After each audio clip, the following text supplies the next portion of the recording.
Ito yung ating 12 volts lithium iron phosphate na battery. So medyo maalikabok siya ngayon guys, no? Pero lilinisin natin yan. And napansin nyo pa na marami tayong wiring na nakakonect dun sa ating battery terminal. So yun yung ayusin natin ngayon. Bumili tayo ng battery terminal connector. So ito siya guys. It is made of brass, no? Which is good conductor of electricity.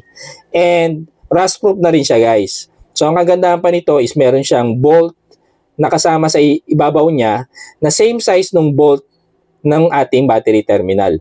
So ang kakaibahan nga lang is mas mahaba yung bolt na kasama nitong terminal connector.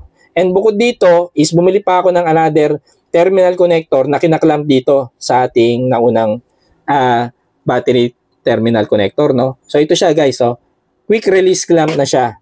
So for future na magko-connect ka pa ng ibang wire sa kanya, so maganda tong pang-organize, no, ng inyong connection sa battery terminal. So let's see, balitaan ko kayo mamaya. Moments later. Ito na, nakabit na natin yung ating battery terminal connector. Ayan guys, oh. So naging mas organize yung connection natin sa ating battery terminal. So meron pa tayong 1, 2, 3 slot available for future connection.